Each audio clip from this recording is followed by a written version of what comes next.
Okay, this is section 4 of the notes for chapter 7. But before I get started on these notes, I want to talk about the egg extra credit. So those of you who do listen to these video notes, I'm going to give you some hints. I did use 3 substances to get that egg into the flask. I used water, vinegar, and corn syrup.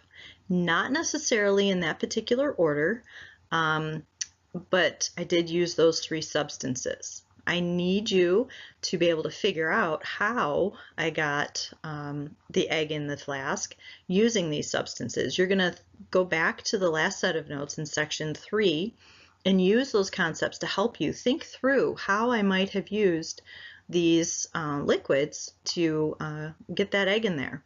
Many of you are spot on with vinegar and how I use that. Now you just have to figure out the details of how I use the water and the corn syrup.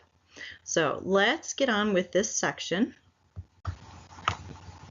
So the key concept questions we're looking at is what is cell specialization and what are the 4 levels of organization in multicellular organisms?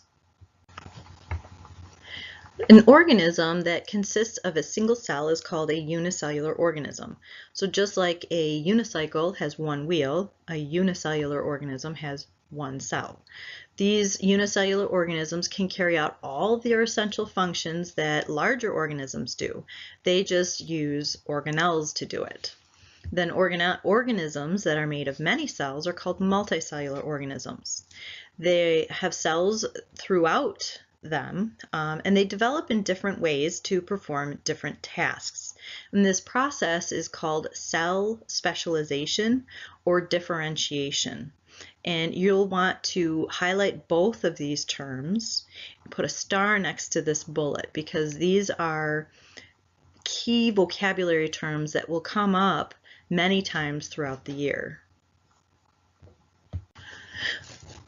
The levels of organization in a multicellular organism are cells, tissues, organs, and organ systems. And they actually like to ask this type of a question on the Regents exam.